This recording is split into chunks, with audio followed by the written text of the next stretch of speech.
how they hurt, and even how they heal was based on an incomplete picture.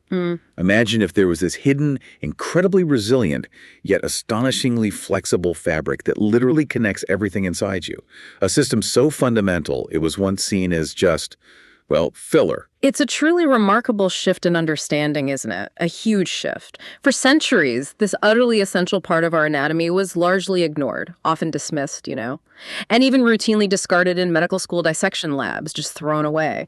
But our perspective, thankfully, has dramatically changed. And that profound shift is exactly what we're diving into today on the deep dive. We are talking about fascia. Fascia. And this isn't just about your muscles and bones anymore. It's about what one of our sources playfully calls the puff and gooey stuff, this continuous interconnected web, overlooked for far too long, but now recognized as absolutely vital to human health, movement, and, well, maybe even our very sense of self. Absolutely. So our mission for you today is to really unpack this complex, often misunderstood, but utterly captivating world of fascia. We'll start by building a foundational understanding, what is it? Then we'll explore its surprisingly dynamic roles in everything from athletic performance to chronic pain, and then journey into how both cutting-edge scientific research and some ancient healing traditions are offering powerful new ways to understand and interact with this incredible system. Yeah, we want to show you why this fabric of the body matters so profoundly to your everyday health and well-being. And this deep dive, it's built upon recent academic works, including a key source, Fascia, Function, and Medical Applications, which is this comprehensive collection that pulls together diverse perspectives from leading researchers, clinicians, and even philosophers. All right, at the forefront of this emerging and, frankly, incredibly exciting field, #tag, what exactly is fascia? A layperson's guide to the body's hidden fabric. Okay, let's really unpack this then. For centuries, our foundational understanding of anatomy, it was largely influenced by these towering figures like Andreas Vesalius, right? Okay. Way back in the 16th century. Right, a giant figure. Exactly. And his groundbreaking work, revolutionary for its time, but it depicted the body much like a building made of separate, distinct bricks. Each part a muscle, a bone, an organ seen as an isolated component. Like Lego pieces. Kind of. Yeah. And in this traditional view, fascia was often just dismissed as mere packing material, something to be neatly trimmed away. Maybe even literally thrown in the garbage during your first year of medical school, just to reveal the important structures underneath. Yeah, it was the stuff you had to get through to see what supposedly mattered. Exactly. What's truly fascinating here is how dramatically that historical blind spot has been corrected. And really, how quickly, in the grand scheme of medical history, there was a real turning point, a significant one.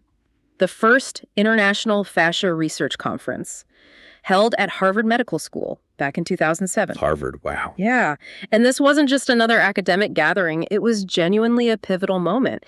It brought together this incredibly diverse group of experts from seemingly disparate fields, physicians, clinicians, therapists of all kinds, surgeons, researchers, all united by this common goal of rigorously reevaluating this once ignored tissue. So it was a real meeting of minds. It really was. It truly signaled the emergence of fascia science as a recognized, legitimate field. It forced this profound shift towards a more holistic, interconnected view of the human body. And that initial momentum, it just continues to build today. There's the Fascia Research Society, which evolved directly from that Congress, fostering this ongoing collaborative approach. It's exciting stuff. So, okay, if it's no longer just filler, and it's suddenly this huge deal, how would you best describe what fascia is? Is it a single uniform thing? Or are we talking about a more complex, varied system? When you say fabric of the body, it sounds like it could be both, That's a fantastic question. And honestly, the term itself has historically been a bit of a challenge. For years, there was a real lack of standardized terminology, which created a lot of confusion, even among medical professionals. Right. But at its core, fascia can be essentially defined as a sheath, a sheet, or any number of other dissectable aggregations of connective tissue that forms beneath the skin to attach, enclose, and separate muscles and internal organs. Okay, sheet, aggregations. So it's not just one big sheet then. It's varied, almost like an internal saran wrap maybe, but also like an intricate shimmering web that holds everything together and allows things to glide and move against each other. Exactly. That's a great way to put it. You've hit on the essence. It's the ultimate multitasker. Think of it as truly being the fabric of the body, as Stephen M. Levin so eloquently described it. The fabric of the body. I like that. Yeah, it's not just the clothing over the body. It's, as he said, the warp and weft of the material itself. It's all connective tissue, or textus connectivus. From the very periosteum that covered your bones to the deepest layers supporting your organs, all the way up to the dermis of your skin. So it's all connective tissue, fundamentally. Fundamentally, yes. And that emphasis on it being connective tissue is key. It fills the spaces, it links structures, and crucially, it allows for integrated movement and communication throughout the entire system. This definition really emphasizes its widespread presence and its crucial dynamic role, extending far beyond just filling empty spaces. Okay. And you mentioned sheets and aggregations. If it's literally everywhere, from our skin down to our deepest organs, it must have different forms and functions depending on where it is, right? What are some of these different kinds of fascia? You're absolutely right. It is truly ubiquitous, and it serves different functions depending on its specific location and how it's structured. Broadly speaking, it's categorized into several major types. First, we have superficial fascia. This is a looser, more mobile layer found just beneath your skin. Okay, the layer right under the skin. Exactly. It's often rich in adipose tissue, that's your body's fat, and it plays important roles in thermoregulation, keeping you warm or helping you cool down, and also in fluid transport, helping lymphatic fluids move. So it's almost like the body's natural insulation and padding. Got it. And that allows your skin to move freely over your muscles too, I imagine. Exactly. That slide and glide is crucial. Then we move deeper to deep fascia, or fascia profundus. Now, this is a denser, firmer type of tissue compared to the superficial stuff, and it's where much of the recent research has focused because it's so critical for movement and stability. Okay, denser, firmer. Got it. And within deep fascia, we can distinguish between a couple of key subtypes. First, there's aponeurotic fascia. This type is highly organized. Think of it structured in like 2 to 3 distinct layers of parallel collagen bundles. Organized layers, like internal plywood. Sort of, but flexible. These layers are separated by thin, loose connective tissue. And that separation is incredibly important because it allows for critical gliding and movement between them. This type of fascia often forms strong sheets that encase and connect entire muscle groups, distributing forces across broad areas. Can you give an example? Sure. Excellent examples include the thoracolumbar fascia, TLF, in your lower back. It's a key player in core stability, powerful movements, and transferring force between your upper and lower body. Or another one is the rectus abdominal sheath, RAS, which beautifully covers and integrates your core muscles, your abs. Okay. So it's like super strong internal strapping that helps entire muscle groups work together, not just individual muscles. Precisely. That's a great way to think about it. And then also under deep fascia, there's epimysial fascia. This is a type of deep fascia that's so tightly woven into your individual muscles, it's essentially inseparable. Woven in. Yes, it's the connective tissue that surrounds the entire muscle, but then it also extends inward. It wraps individual bundles of muscle fibers, and even the individual muscle fibers themselves. Think of it as the intricate internal scaffolding within each muscle, allowing the fibers and bundles to work together as a truly unified unit, transmitting force seamlessly from one end of the muscle to the other. Yeah, you can't really separate it from the muscle without damaging the muscle itself. Their function is completely intertwined. Paints such a clear picture. So it's truly a continuous network extending from the padding just under our skin right down to the very internal architecture of our muscles. Amazing. And you mentioned other types too, briefly. Yes, just to round it out. Yeah. Beyond these, we also have visceral fascia. This is the protective and supportive tissue that surrounds and holds your internal organs in place. It provides crucial sheaths and allows for their gentle movement within the body cavity, like the pericardium around your heart, which is continuous with the diaphragm, letting your heart move freely with each breath and beat. Supports the organs. Makes sense. And finally, there's meningeal fascia. These are the tough, protective layers like the duramater that surround your delicate brain and spinal cord, providing crucial protection and support for your entire central nervous system. So, you see, fascia is literally everywhere. From just beneath our skin to wrapping our deepest organs, muscles, nerves, everything. It truly paints a picture of a continuous, interconnected system rather than just a collection of separate parts. Okay, this whole idea of fascia being everywhere, connecting everything, Hmm. it really changes how we think about the body, doesn't it? Yeah. It's not just a collection of individual pieces, but this deeply integrated, continuous network. Absolutely. But this raises a fascinating question. If everything's connected, how does the body actually manage all that tension and movement without just collapsing Yeah. or getting tangled up? Hmm. This interconnectedness, Hmm. it leads us directly into a concept mentioned in the sources called biotensegrity. Biotensegrity. That Yep. sounds complicated. Let's unpack this. Is it like a new kind of engineering for the body? It absolutely is, in a way, or rather, it's a new way of seeing the body's inherent engineering, one that really challenges centuries of anatomical thinking. To really grasp it, let's contrast it with the old view first. Think of a traditional building like a brick wall, or even a simple skeletal model where bones are seen as rigid columns stacked up, bearing weight primarily through compression, one bone pressing directly on the one below it. Right, the standard skeleton model we all saw in school. Exactly. That's the classic discrete parts perspective that Vesalius, helped popularize. But biotensegrity, a term coined by the visionary architect and inventor Buckminster Fuller, it flips that completely on its head. Flips it how? So, what does a biotensegrity structure look like? Imagine a sculpture. It's made of rigid elements like struts or sticks, but crucially, these rigid elements don't actually touch each other. They don't touch. No. Instead, they are held in place, kind of floating in equilibrium by a continuous network of tension, like wires or elastic bands pulling inward. Fuller famously called this islands of compression inside an ocean of tension. Islands of compression. Inside an ocean of tension. Yeah. The compression elements, the struts, push outwards, while the tension elements, the wires, pull inwards.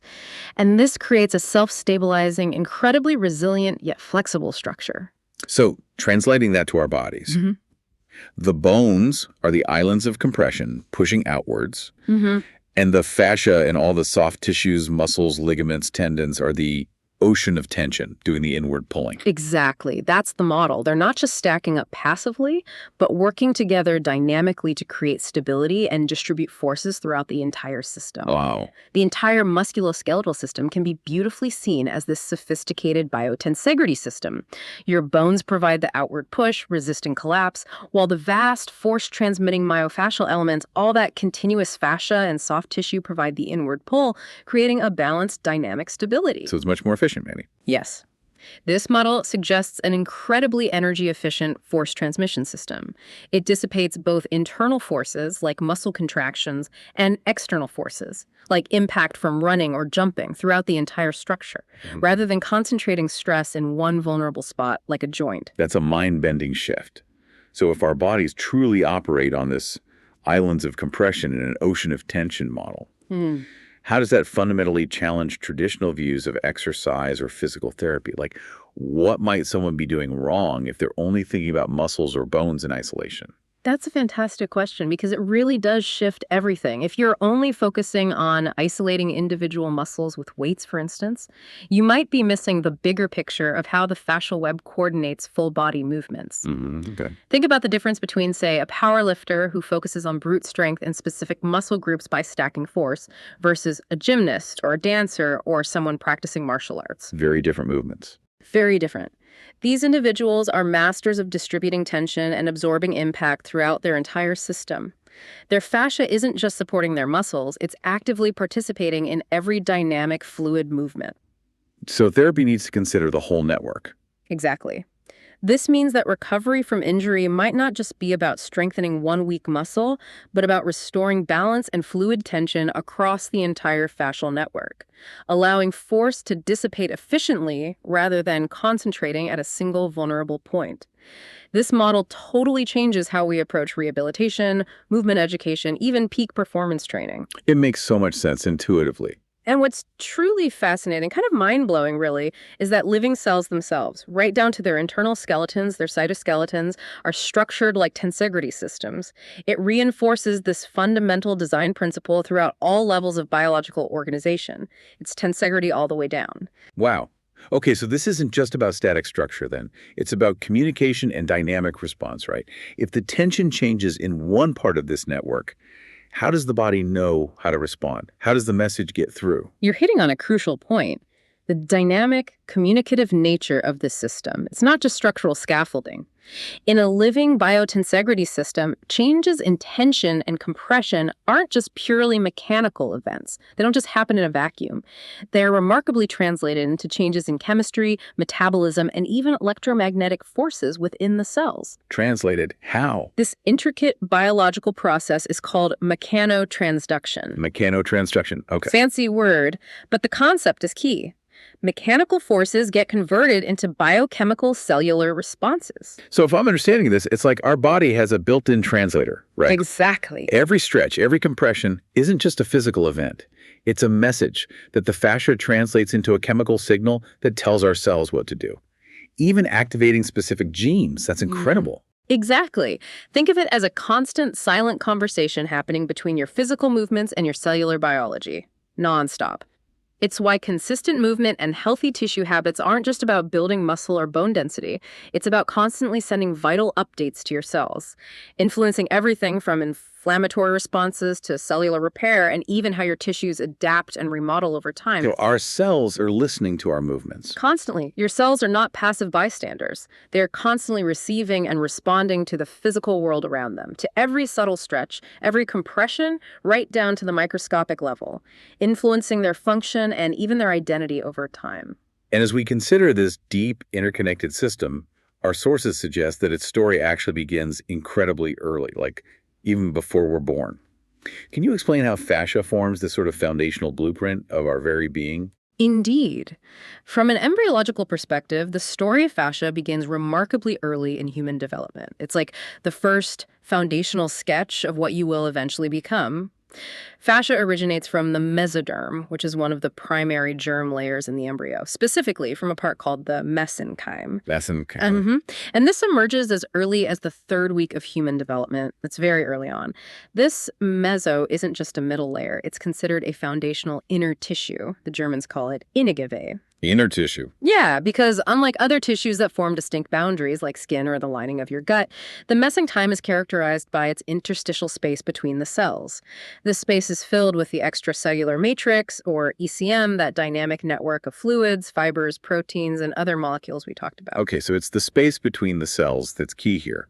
In many ways, yes. This early mesenchyme tissue contains these specialized cells that will eventually differentiate and migrate throughout the developing embryo. And they go on to form all the connective tissues in your body, from bones and cartilage to muscles, and, of course, fascia itself.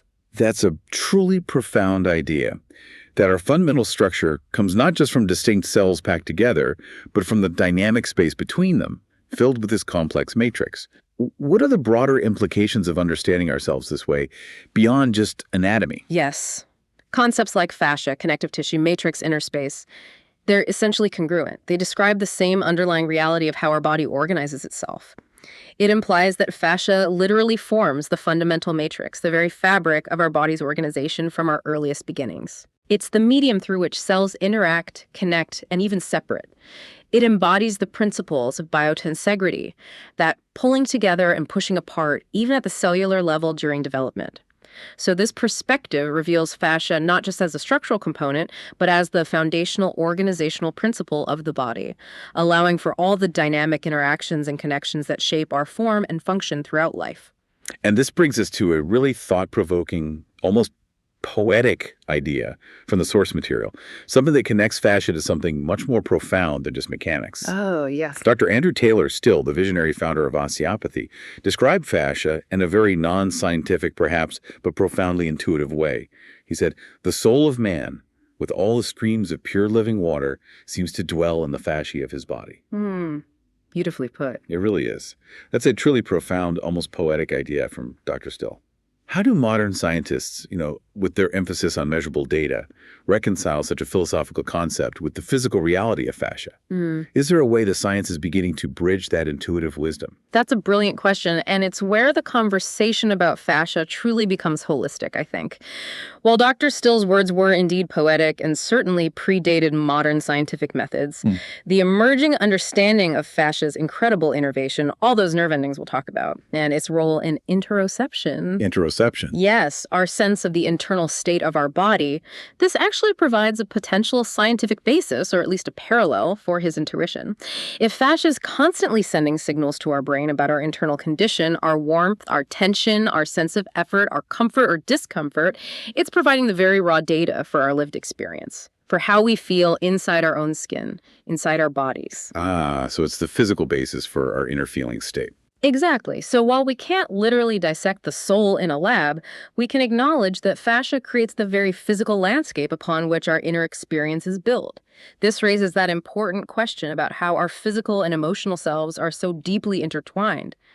It suggests that the integrity and fluidity of our fascia might literally impact our overall sense of well-being, our vitality, our resilience, and maybe even our fundamental sense of self in the world. Wow. It's about how your physical experience shapes your consciousness moment to moment. Okay, so if fascia connects everything, embodies this biotensegrity principle, and even potentially impacts our sense of self, it must be highly communicative with our nervous system. Oh, Right? absolutely. How does it talk to our brain? It sounds like it's not just a passive wrapper, but maybe a massive sensory organ in its own right. It absolutely is. You've hit the nail on the head. This is one of the most exciting areas of fascia research right now. Fascia is incredibly well innervated. That means it's packed with nerve endings, far more so than muscle tissue in some areas, which is quite surprising to many people. More than muscle. Wow. Yes. The superficial layers of deep fascia, in particular, are exceptionally rich in various types of mechanoreceptors. These are specialized nerve endings that respond specifically to mechanical stimuli, things like pressure, stretch, acceleration, shear forces, and movement. Okay. They are embedded right within the collagen fibers and the other fascial components, allowing them to sense the subtlest changes in tension and compression throughout the body, almost like tiny, highly sensitive antennae distributed everywhere. So it's like our body's internal radar system then. Yeah. Constantly sending signals back to the brain about our position, our movement, and even what's happening internally, pressure changes and things like that. Exactly. It's an incredibly sophisticated internal radar, and we have a variety of these specialized sensors, each contributing unique information that builds this rich tapestry of sensation. Okay, what are they? Well, first, you have Pacinian corpuscles. These are rapidly adapting receptors. They respond primarily to rapid joint motion and high-frequency vibration. Think of them giving you crucial feedback during quick, dynamic movements like catching a ball or sprinting, informing your brain about sudden changes in pressure or speed. Quick movements, vibrations. Got it. Then, in contrast, you have Ruffini endings. These are slow-adapting mechanosensors. This makes them highly sensitive to sustained pressure, subtle shear loading like a twisting force, and even directional differences in tension. Slow and sustained. Right. They are especially dense in tissues that undergo regular, continuous stretching, like the outer layers of joint capsules.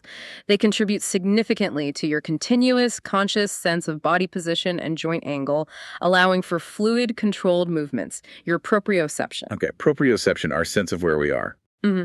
Then there are Golgi receptors. Now, these were traditionally associated mainly with tendons, measuring tension there, but recent studies confirm their secure presence in various other fascial tissues too, including joint capsules. When they're stimulated by prolonged tension, these receptors tend to trigger a relaxation response in the linked muscle fibers, helping to prevent overstretching. They also contribute to your precise sense of force and heaviness in muscles, and they can influence overall muscle tone by signaling the central nervous system. So they help regulate muscle tension. Exactly. And finally, perhaps most importantly in terms of sheer numbers, we have the interstitial free nerve endings, types 3 and 4. These are the most abundant type. They make up the vast majority of sensory input from myofascial tissue. The most common ones. By far. And here's where it gets really interesting. Some are highly sensitive, responding even to light touch or minimal pressure. Very delicate. While others function as both mechanoreceptors and pain receptors, or nociceptors. Ah, dual function. Yes. This means their sensitivity can change dramatically in the presence of pain or inflammation. They can become much more sensitive. A Japanese study back in 1974 even showed these receptors in the facial fascia responding to jaw movement and skin stretching, implying their role in sensing position and movement throughout the entire body. So what's the key insight here? Why is this rich innervation so important? Well, the key insight is that your fascia isn't just passive packing material. It's a dynamic, incredibly sensitive internal radar system, a sensory organ. This explains why you intuitively know where your arm is even with your eyes closed. And crucially, it explains why subtle issues in fascia, like densification or lack of glide, can create widespread, often confusing sensations, sometimes far from the actual source of the problem. Yeah. Right, referred pain phenomenon. Right, referred pain. It's truly your sixth sense for your inner world. That immediately clarifies so much. This explains why fascial pain can feel so distinct from muscle pain, right? If it has its own specialized nerve endings, it makes sense that the sensation would be uniquely different. Yes, precisely. The distinct types and distribution of these nerve endings explain why fascial pain is often described in very specific ways. People might describe it as stabbing, irritating, stinging, or beating, sometimes even like a burning sensation. Sharper, maybe. Often, yes. This contrasts sharply with typical muscle pain, which is usually described as a more dull, aching, or throbbing quality, more diffuse. This difference in sensory feedback pathways can actually help skilled therapists distinguish between fascial and muscular issues during diagnosis. Okay. And the rich innervation also suggests something else important, that soft tissue manipulation, like massage or manual therapy, can directly influence fluid dynamics in the tissue. By activating these receptors, the therapy can influence the autonomic nervous system, which in turn can change local blood pressure in capillaries and even tissue viscosity, leading to profound relaxation and healing responses. It's not just mechanical pressure. So the touch itself sends signals. Exactly. It's a neurophysiological dialogue. Now, it sounds like fascia isn't just telling us where we are in space, our position, but also how we are internally, our general state of being, our internal comfort or discomfort. That's the fascinating concept of interoception you mentioned earlier, and it's a critical role of these free nerve endings in fascial tissues. Interoception, sensing the inside. Precisely. They continuously feed incredibly subtle information to the brain about the body's internal condition, playing a vital role in maintaining our physiological homeostasis, our internal balance, keeping everything running smoothly. These internal signals about warmth, hunger, thirst, soreness, muscular effort, or even just a general sense of heaviness or lightness, ease, or tension. Gut feelings almost. In a very real sense, yes. These signals travel along specific neural pathways, but interestingly, not primarily to the somatosensory cortex, which handles external touch. They travel mainly to the insular cortex, which is deep within the forebrain. The insular cortex. Yes. And this is a profound connection because in this cortical area, these internal sensations are integrated with our emotional preferences, our affective attitudes, our feelings. Wow. So an issue in our fascia, like chronic stiffness or inflammation, or maybe just a disruption in these subtle internal signals, it could literally impact how we feel about ourselves. Yeah. Or our sense of belonging in our own bodies. That's profound. And it certainly extends far beyond just physical pain. Absolutely. The neurologist Antonio Damasio described patients with impaired insular function. They might be intellectually very sharp, brilliant even, but they can struggle significantly with social interactions and making reasonable decisions in complex situations. Why? Precisely because their internal gut feelings, those crucial interoceptive signals, are muted or distorted. They can't feel the right choice. They lack that inner compass. Exactly. This highlights how fundamental this fascial sensory input is to our overall sense of self, our emotional regulation, and our ability to navigate the world effectively. It's not just about feeling a stiff neck. It's about how that stiffness might contribute to a broader sense of unease or irritability, or even a feeling of disconnect from your own physical self. It's all tied together. Okay, so we've established fascia is this interconnected sensory web. How does this amazing system actually impact how we move every day? And maybe more importantly for many people, what happens when it's not functioning optimally? Can you give us a tangible example beyond just general body awareness? Certainly. Fascia plays a crucial and often really underestimated role in basic everyday movement efficiency, particularly in functions like gait, just how you walk. Take the calf pump, for example. It's absolutely vital for your circulation. The calf pump. The deep fascia of the leg, especially in the posterior compartment, the back of your calf, acts as this dynamic container or constraint for the muscles as they contract when you walk. This helps generate the necessary pressure to effectively pump blood through the valved veins in your calves, supporting your overall circulation against gravity, sending blood back up towards the heart. Ah, so the fascia helps squeeze the veins. Essentially, yes, it provides the necessary counterpressure. So if your fascia isn't working well, maybe it's too tight or too weak, your calf pump might be weaker. leading to issues with circulation in your legs, like swelling or fatigue. Exactly. Both muscular and fascial weakness or excessive stiffness can diminish this crucial pump action. This can lead to conditions like venous insufficiency, where blood pools in the veins, causing swelling, achiness, or that feeling of heaviness in the legs. Okay, I see. And conversely, conditions like chronic compartment syndrome involve increased fascial thickness and stiffness. The fascia becomes too restrictive. This can impair venous drainage and lead to severe pain and dysfunction with activity because the muscles are literally being choked, too constricted by the tight fascia. Ouch. Yeah, it really shows how critical the mechanical properties of fascia are to basic physiological processes, not just grand athletic movements. And what about stretching? This is a big one. There's been a lot of debate historically around whether fascia can even be stretched, or if what we're feeling when we stretch is something else entirely. For years, people have sworn by deep, prolonged stretching, while others claimed it's physiologically impossible to permanently change dense connective tissue with just stretching. Mhm.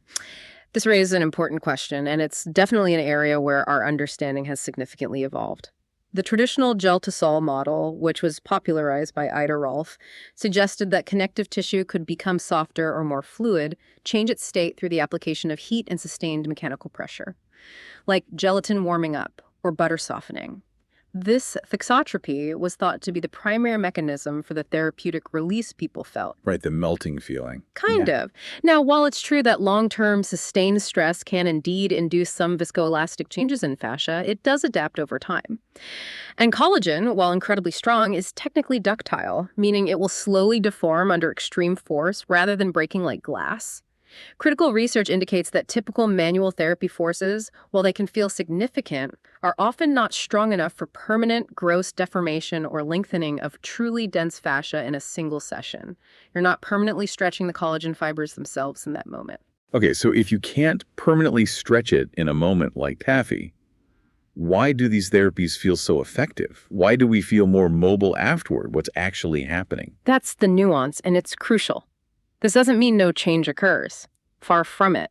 That same research indicated that the palpable tissue release people feel can result from deformation in softer connective tissues, like the looser layers between dense sheets. And perhaps more importantly, change happens through influencing the nervous system's control of tissue tension and changing the viscosity of the ground substance. Ah, the nervous system and the goo. Exactly. Dynamic stretching, for example, is now well regarded for its positive effects on range of motion and performance, showing that influencing the tensional network is indeed possible and beneficial. It's more about modulating the tissue's properties like its viscosity, its hydration, its slide and glide capability, and resetting the nervous system's response to it, promoting a sense of ease and greater range of motion. So it's not brute force stretching. No.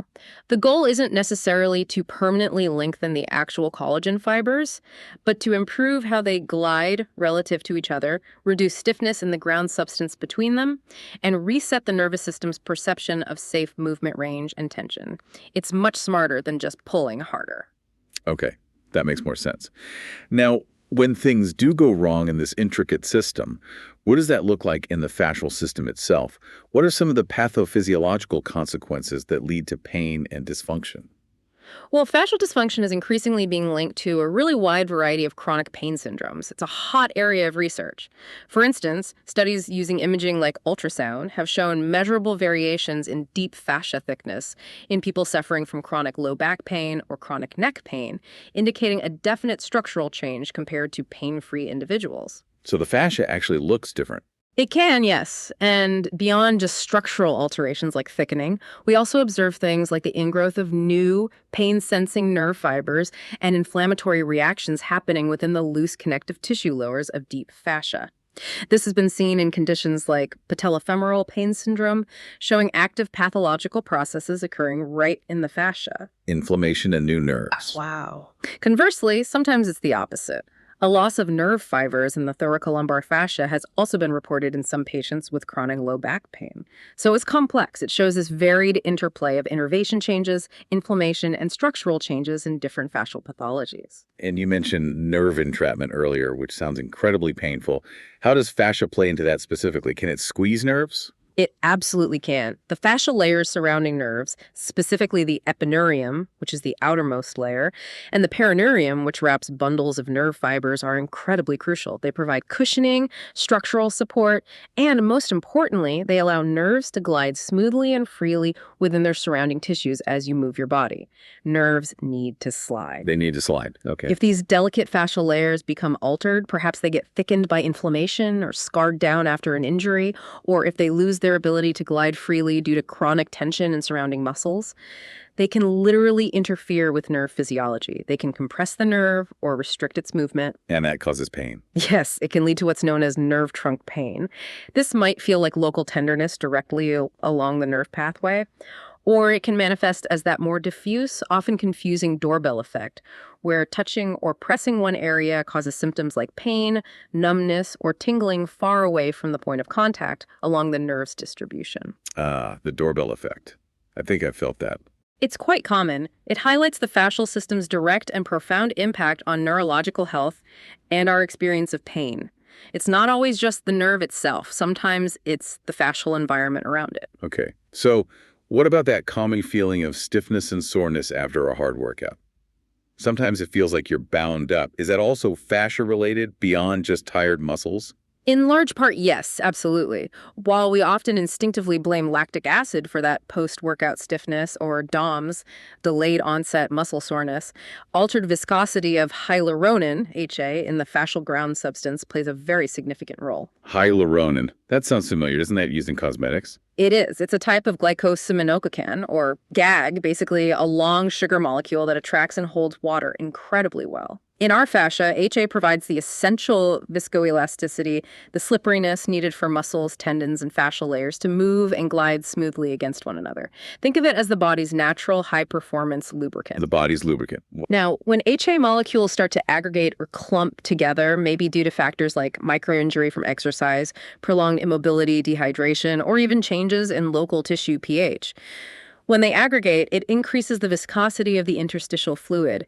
Essentially, it makes the lubricant thicker and stickier, more like glue than oil. Ah, sticky goo. Pretty much. This restricts movement between fascial layers and spreads a feeling of stiffness and restriction throughout the dense connective tissue. But this can be changed. Yes. What's important is that this situation seems to be reversible. Manual manipulation, for example, through specific techniques like shearing or sustained pressure, can actually help to disaggregate HA, to break up those clumps. This improves the fluidity, reduces that pervasive stiffness, and makes movement feel easier and more free again. So you're literally making the layers slide better again. That seems to be a key part of it, yeah. Okay, this is really complex. Are there other systemic factors that influence fascia? Like, what about hormones, particularly in women? This sounds like it could connect a lot of dots for many listeners. This is a rapidly emerging and incredibly important area of research, particularly in women's health. And yes, hormones play a huge role. Hormones such as estrogen, progesterone, and even relaxin, which is prominent during pregnancy, are absolutely crucial for maintaining the integrity, the elasticity, and the adaptability of soft tissues throughout the body, including fascia. How do they do that? Well, for example, fibroblasts, which are the key cells within fascia that produce collagen and elastin, the main structural components.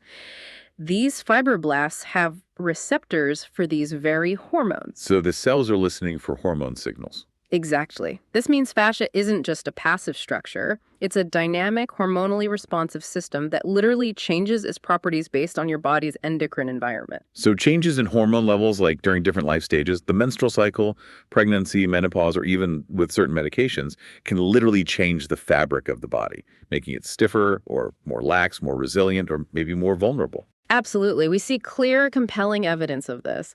During pregnancy or throughout the menstrual cycle, these hormones dramatically influence the expression of collagen, which provides stiffness and tensile strength, versus elastin and fibrillin, which provide stretchiness and recoil. This allows the body to adapt beautifully to the incredible physical changes of pregnancy, for instance, making ligaments more lax. Right. Conversely, in postmenopausal women who have naturally lower levels of these hormones and sometimes fewer active hormone receptors on their fascial fibroblasts, There can be a reduced ability to synthesize elastin and maintain optimal tissue hydration. Leading to stiffness. Exactly. This can lead to increased fascial stiffness systemically, and this contributes to significant and often debilitating issues like pelvic organ prolapse or stress urinary incontinence, largely due to weakened or less adaptable fascial support in the pelvic region. That connects a lot of dots for some listeners, explaining why certain physical challenges might arise or become more pronounced during different life phases. Yeah. And you mentioned a specific, often painful medical condition related to this hormonal influence in cancer treatment. Yes, a condition called aromatase inhibitor-induced musculoskeletal syndrome, or AIMS. AIMS? Right. Postmenopausal women with certain types of breast cancer are often prescribed drugs called aromatase inhibitors. These block estrogen production, which is a vital, often life-saving treatment strategy for hormone-sensitive cancers. Okay. However, a significant side effect for many women taking these drugs is the development of severe joint stiffness, decreased grip strength, and generalized muscle and fascial pain throughout the body. It can be really debilitating. Why does that happen? It's thought to be partly because their fascia, lacking the estrogen signal, doesn't respond as well to the hormonal cues for elastin synthesis. This makes their connective tissue stiffer overall. It might also sensitize myofascial pain receptors, creating chronic discomfort. And this affects treatment. Profoundly. The impact of AIMS on quality of life is so severe that a significant percentage of women unfortunately discontinue these vital medications, sometimes against medical advice, simply because the pain and stiffness become unbearable. That's terrible. It is. Understanding the fascial component here is absolutely crucial for developing better management and treatment strategies, potentially, including manual therapies, targeted exercise, things that address the fascial stiffness to help these women continue their life-saving treatments with greater comfort and quality of life. Okay, with all these complex fascial connections we've been discussing, the biotensegrity, the lines of pull, the nervous system links, it makes perfect sense that treating one part of the body might affect another seemingly unrelated area. This is where concepts like anatomy trains come in, right? It feels like it bridges some of those ancient holistic views with modern anatomical understanding. If we connect this to the bigger picture, yes, anatomy trains. The system developed by the pioneering bodyworker Tom Myers is indeed one of the most prominent frameworks doing just that. It conceptualizes the body as having these continuous myofascial meridians or lines of pull. Myofascial meridians? Yeah. It moves significantly beyond the traditional, very discrete view of muscles having singular origins and insertions, just connecting one bone to another. Instead, it shows how muscles and their surrounding fascia seamlessly link together across the body in predictable, interconnected lines, transmitting force and communicating tension along these continuous pathways, almost like functional superhighways of movement and sensation. So a problem in your foot, like plantar fasciitis maybe, could actually contribute to low back pain because they're effectively on the same train, connected by this fascial web. That really challenges a very linear way of thinking about pain and treatment, doesn't it? Precisely. That's the core idea.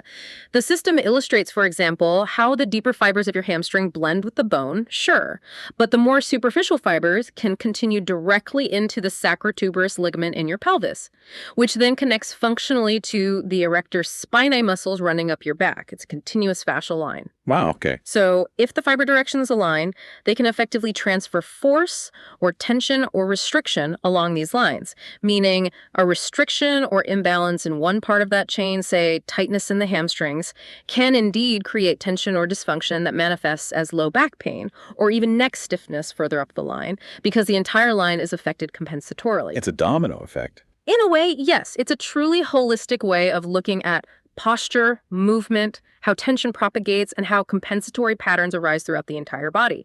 It encourages therapists and individuals to think about the body as a whole, interconnected sculpture, not just a collection of separate parts that need fixing individually. What's fascinating here is how these concepts then translate into actual hands-on therapies that directly work with this fascial network, almost like they're re-educating the body. Indeed.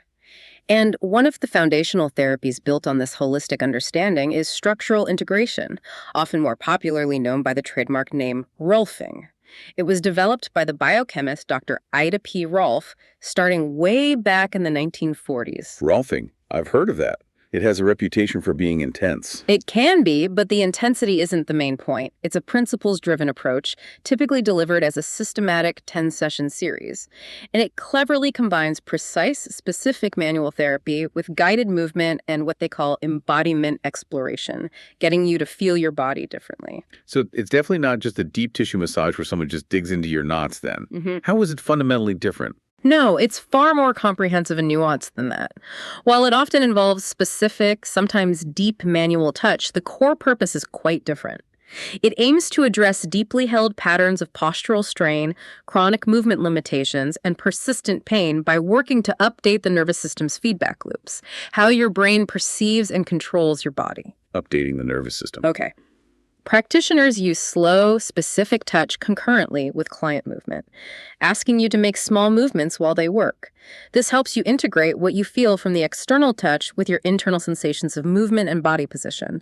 It connects the inner and outer experience. Ah, I see. The ultimate goal is to help you stand, sit, breathe, and move with greater freedom, less pain, better alignment with gravity, and even to feel more at home and integrated in your own body. More at home. I like that. Yeah. It's primarily seen as an educational process, facilitating neuroplastic learning. The body and brain learn new, more efficient ways of organizing themselves in gravity, leading to potentially lasting changes in posture and movement. It's about bringing your body into better alignment with gravity so it can function more efficiently with less effort. Fascinating. Are there other specific methods that target fascia, perhaps with different approaches or maybe more targeted focuses? Yes, definitely. There are several other well-developed systems, each with unique methodologies and theoretical underpinnings. One prominent approach is fascial manipulation, FM, developed by the Italian physiotherapist Luigi Stecco and his family. Fascial manipulation, okay. This is a very precise approach. It focuses on identifying specific points within the fascia called centers of coordination, or CCs. These are thought to be precise anatomical sites where muscular forces acting in a single direction converge, and where densification or stiffness often occurs, restricting movements. Centers of coordination. Right. Treatment at these specific points, often using quite firm friction, aims to restore normal glide and coordination for unidirectional muscle actions, and also for entire myofascial sequences that synchronize movements across multiple body segments. It's a highly specific, biomechanically driven, vector-based approach. Very precise. And fascial stretch therapy, you mentioned that earlier. I've heard that's gaining popularity among athletes and maybe everyday people looking for better flexibility and less pain. Yes. Fascial stretch therapy, FST, is another comprehensive system, but it focuses specifically on practitioner-assisted stretching. So someone is stretching you. Okay. It's built on the understanding that the body's tensional network, the fascial web, is stretch-dependent, and that mechanotransduction, remember, converting mechanical force into cellular signal, is fundamental to its function and health.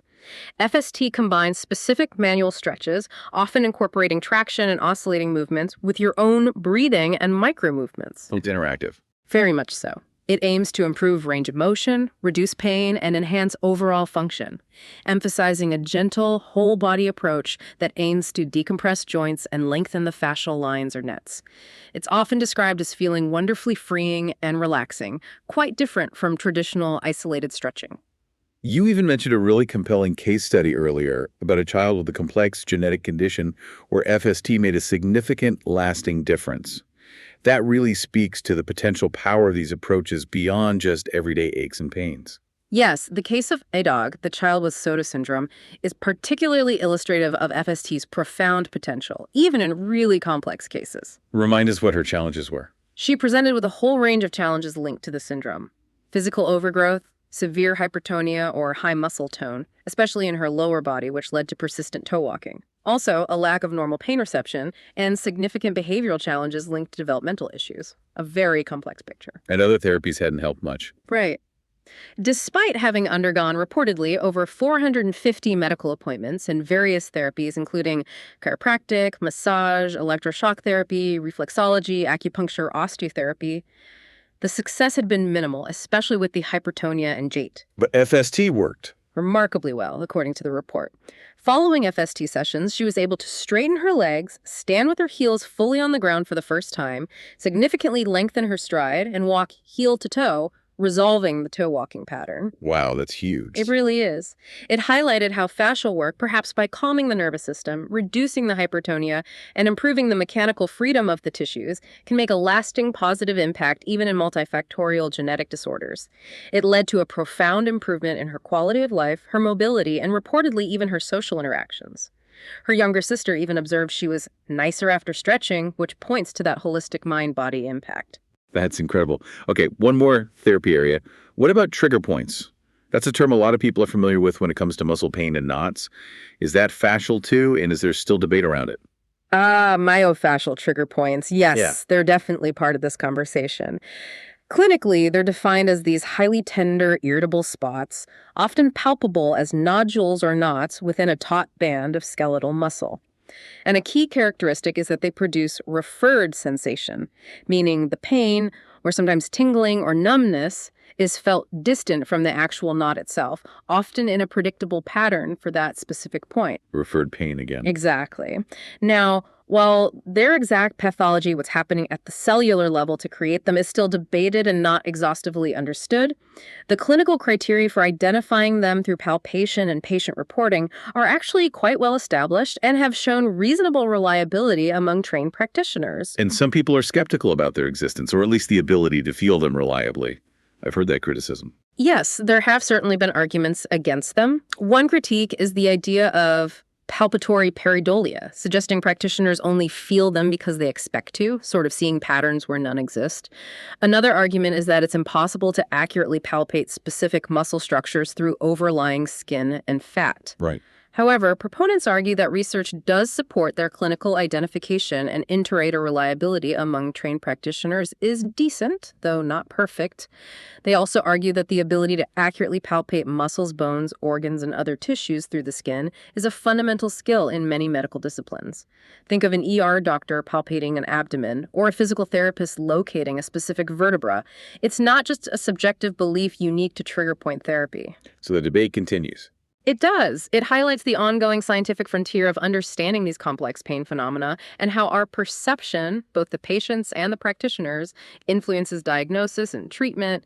But what's fascinating here, regardless of the specific model, is how these seemingly distinct concepts, whether it's specific trigger points, broader fascial lines like anatomy trains, or general tissue stiffness, often share underlying fascial principles.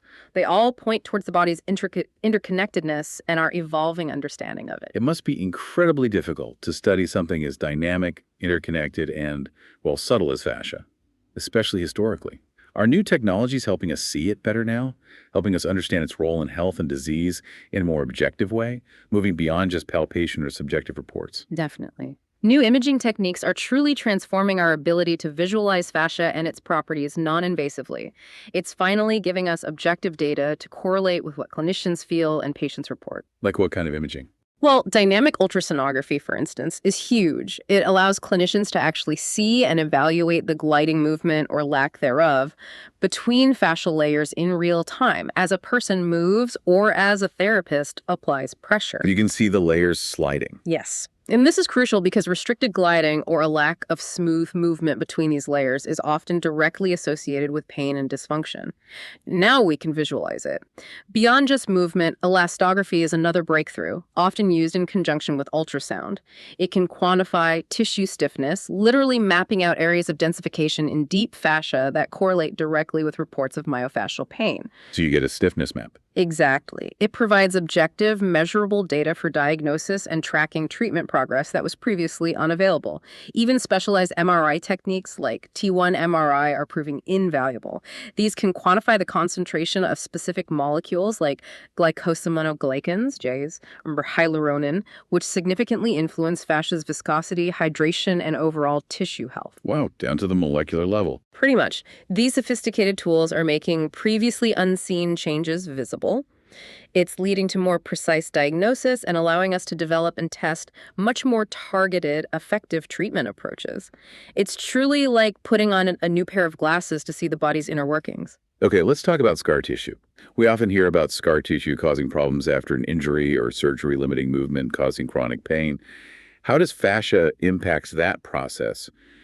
And what does the science say about managing it effectively? Is it really about breaking it up, which, as you said, sounds painful and maybe impossible with just hands? That's a really common misconception, the breaking up scar tissue idea. And you're right, based on the biomechanics of dense collagen, it's physiologically implausible to manually break down or rupture dense, mature scar tissue with therapeutic forces. Right. Collagen is strong stuff. Incredibly strong. And while it's ductile, meaning it will slowly deform under extreme, prolonged force rather than snapping like glass, trying to break up a mature scar with manual force would be incredibly painful, likely ineffective for permanent change, and potentially damaging to surrounding healthy tissue. So what is happening with problematic scar tissue? Well, scar tissue formation, which is essentially fibrosis, involves an excessive accumulation of collagen and other extracellular matrix components. It's a natural and necessary part of healing, but if it becomes disorganized or too dense or adheres to adjacent layers that should be gliding freely, it can unfortunately impair tissue function and limit motion. Key drivers of problematic scar tissue seem to be prolonged or excessive inflammation during healing and abnormal mechanical tension on the healing tissue. So how can therapy help if not by breaking it up? Here, manual massage therapy, or MMT, and other manual approaches can be incredibly beneficial, but the focus is different. It's not about brute force destruction. MMT likely focuses on influencing collagen organization during the healing process, particularly in the earlier, more formative stages when the scar is still remodeling. It probably works by targeting those mechanoreceptors we discussed, helping to regulate the inflammatory response locally. It can also improve lymphatic drainage, which reduces swelling or edema, and can help prevent issues like adhesive cording, sometimes seen after lymph node removal in surgeries like mastectomy. Okay, influencing inflammation and fluid. Yes, and positively influencing the nerve environment by improving blood flow and reducing swelling around any nerves caught in the scar tissue. The goal is really to reduce restrictions, promote more optimal fiber alignment as the scar matures, and maintain or restore the crucial slide and glide capacity between tissues, not to destroy what the body has built to heal itself. So gentle coaxing, not forceful breaking. Exactly.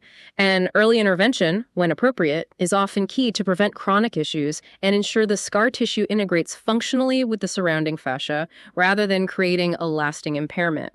It's more about guiding the healing process towards a functional outcome. This deep dive also touches on how understanding fascia can impact something as significant as cancer recovery. How so? It feels like a very specific, yet profoundly important application. It truly is. And the role of exercise generally is increasingly recognized as a vital component of cancer recovery. It significantly helps mitigate debilitating side effects like fatigue, anxiety, depression, and improves overall quality of life during and after treatment. Right, exercise is medicine. Definitely. And fascial movement therapy, which specifically focuses on mobilizing and strengthening the entire myofascial network, not just isolated muscles, has shown significant promise in helping cancer survivors in particular. It helps them tolerate the harsh side effects of treatments like chemotherapy and radiation, which can leave the body feeling incredibly stiff, painful, restricted, and depleted. So, strengthening and mobilizing the fascial system can directly aid recovery from such harsh systemic treatments, improving not just physical function, but overall well-being. Yes, absolutely.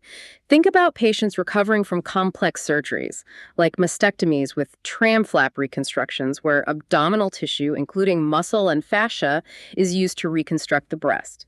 This creates significant disruption to the myofascial continuity of the trunk. A major disruption. Huge. Targeted fascial movement therapy in these cases helps restore the health and function of those compromised myofascial continuities. It facilitates tissue gliding around the surgical scars, preventing adhesions. It helps build strength throughout the entire kinematic chain, the connected segments of the body, by restoring efficient force transmission across the trunk. It helps patients regain lost sensory awareness in affected areas, which is common after surgery. And it corrects postural dysfunctions that can arise from the surgery, the scarring, and the guarding patterns. So it helps them feel whole again. That's the goal. Ultimately, it leads to a remarkable improvement in their quality of life, helping them feel more connected, capable, and functional in their bodies again.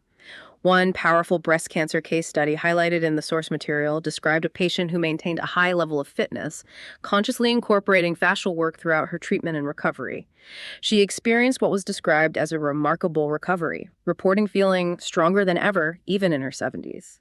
It really underscores the profound and lasting impact this holistic, fascial-informed approach can have, even in the face of significant medical challenges. That's really inspiring. Okay, shifting to everyday use now, perhaps for injury prevention, post-workout recovery, or just general well-being. Oh, What about those popular tools like foam rollers or massage balls? Is self-myofascial release or SMFR truly effective? And maybe address the elephant in the room. Does it have to hurt to work, as some people seem to believe? That no pain, no gain idea applied to rolling. yes, self-myofascial release, or SMFR, using tools like foam rollers, massage balls, sticks. It's incredibly popular, and for good reason. Solid research does support many of its benefits. Studies show SMFR can effectively alleviate muscle pain and soreness, increase joint range of motion both acutely and over time, and even improve vascular function and stimulate parasympathetic nervous system activity. Parasympathetic, so the relaxation response. Exactly. It helps with recovery, relaxation, and overall stress reduction. So it's a fantastic, accessible way for people to engage with their own fascial system and potentially improve tissue health. Okay, so it's generally beneficial, but does it have to hurt? That's the common belief, right? That you need to really dig in, find that exquisite pain, and just grind on it for it to be effective. Almost like you're trying to break up those knots yourself. That's a very common misconception, and actually based on our understanding of the nervous system and tissue response, it's often counterproductive. More pain doesn't necessarily equal more gain here. So harder isn't better. Often, no. Clinically and anecdotally, softer tools and more gentle, sustained, mindful pressure often yield better, more lasting results. Why? Because harder tools and excessive painful pressure can easily trigger the body's innate defense and protective mechanisms. Your nervous system perceives it as a threat. Fight or flight. Kind of. It causes muscles and fascia to tense up even more to protect the area, leading to counterproductive tension, increased discomfort, and potentially even bruising or tissue irritation. You're fighting against your body's own protective reflexes. You want to work with the body, not against it. Precisely. It's not about forcing the tissues into submission. It's about gently modulating the soft tissues and influencing the nervous system to promote relaxation, fluidity, improved gliding, and a reduction in perceived threat. Makes sense. And the benefits of SMFR extend beyond just athletic recovery. It's used clinically in chronic pain management protocols for improving mobility after events like stroke and for alleviating symptoms of conditions like fibromyalgia where tissue sensitivity is high. Ultimately, it empowers you to tune into your own body, to explore sensations, to promote self-awareness and self-care. It allows you to be an active agent in your own well-being, fostering a deeper connection with your inner landscape, your own fascia land. Hashtag tag tag outro. Wow. What an incredible deep dive that was into the hidden world beneath our skin. We've truly uncovered how fascia, far from being just, anatomical packing material, is this dynamic, incredibly interconnected, and highly sensory system. It profoundly influences our movement, our experience of pain, our internal physiology, and maybe even our most fundamental sense of self. We've traced its importance from its earliest embryological origins as that foundational inner tissue, the imageweeb, to its complex role in biotensegrity, where our bones are like those islands of compression in an ocean of tension. Love that image. Yeah, it's powerful. We've explored mechanotransduction, where physical forces become crucial cellular signals. We delved into how hormones uniquely influence its properties, especially in women. And we've seen how its intricate innervation, all those nerve endings, links our physical state directly to our emotional well-being through interoception. Fascia truly is the fabric of the body, constantly adapting, communicating, and shaping our experience. And this new, more holistic understanding of fascia, it really invites us to see our bodies differently, doesn't it? Not as isolated, the separate parts that break down individually, but as this continuously communicating, adaptable, and wonderfully resilient whole. It explains why a problem or a sensation in one area can manifest as pain or dysfunction somewhere else entirely. And it shows how integrated holistic approaches, whether through skilled manual therapy, mindful movement practices like yoga or Tai Chi, or even just everyday self-care with a foam roller, can potentially unlock entirely new levels of health, vitality, and well-being for you.